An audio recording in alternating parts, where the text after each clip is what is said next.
पढ़ाई के महत्व को हम अभी नहीं समझते हैं। इस कारण से हमारा मन नहीं लगता है। मन को पढ़ाई में लगाने के लिए पढ़ाई के महत्व को समझना चाहिए, विद्या के महत्व को समझना चाहिए। विद्या ददाति विनयम, बिना विद्या के नम्रता नहीं आती है, शालीनता नहीं आती है, शील गुण नहीं आता है। तो और विद्या जो है हमारे अंदर सद्गुणों को विकसित करती है, प्रकट करती है। विद्या सा विमुक्त है, हमको बंधन से मुक्त करने वाली होती है विद्या। तो इन सब कारणों से विद्या के महत्व को पहले पूरा समझा जाए और फिर विद्यार्जन किया जाए। एक हयग्रीव भगवान का मंत्र है, उसका जप करना चाहिए, अथवा विद्या की अधिष्ठाती देवी सरस्वती। ये हयग्रीव भगवान ने वेदों का उद्धार किया है, ज्ञान का उद्धार किया है। ज्ञान को हयग्रीव नाम का एक राक्षस लेके चला गया था, उससे भगवान हयग्रीव ने पुनः वेदों को लाके स्थापित किया। इसलिए हयग्रीव भगवान की उपासना भी की जाती है और सरस्वती जी की उपासना भी की जाती है। और इसके साथ साथ हम आपको एक और विशेष महत्वपूर्ण बात बता रहे हैं। आपको शायद मालूम होगा, रामभद्राचार्य जी इस समय एक बहुत बड़े विद्वान हैं। जगत गुरु रामभद्राचार्य जी, जो दोनों नेत्रों से मतलब बाह्य चक्षु से रहित हैं।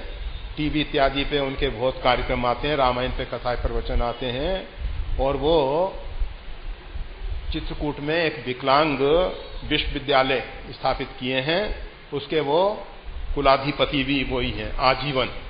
तो बहुत बड़े विद्वान हैं। ऐसा विद्वान पूरी रामायण कंठस्थ है, पूरी श्रीमद् भागवत कंठस्थ है, श्रीमद् भगवत गीता कंठस्थ है, और भी धारा प्रभा अनेक भाषाओं में बोल सकते हैं, संस्कृत, इंग्लिश, हिंदी आदि आदि, गुजराती इत्यादि बहुत सी भाषाओं में वो धारा प्रभा। इसके साथ साथ आशु कवि भी हैं, मतलब संस्कृत के श्लोक तत्काल बना लेते हैं, कविताएं तत्काल बना लेते हैं। तो ये सब उनसे पूछा किसी ने कि आपको ये सब योग्यता कैसे प्राप्त हुई, ये जो आप इतने बड़े विद्वान बने तो कैसे बने।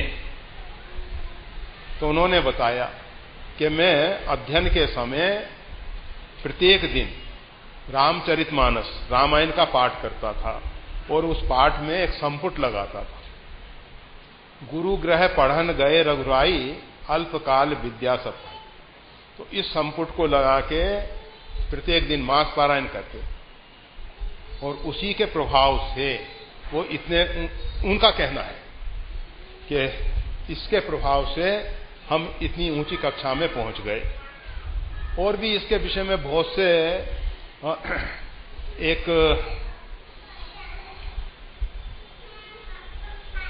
बिल्कुल वज्रमूर्ख थे और फिर वो बहुत बड़े विद्वान हुए, नरसिंह भगवान के मंत्र, मतलब देवी आराधना उपासना करने से हमारे अंदर देवी ताकतें विकसित होती हैं और उसके साथ साथ उनकी कृपा करना मिलती है।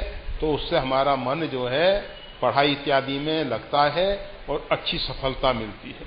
तो बस पहले पढ़ाई के महत्व को, विद्या के महत्व को समझें, उसके साथ साथ ये रामचरितमानस का रोज पाठ करें, एक मास पारायण का, और उसमें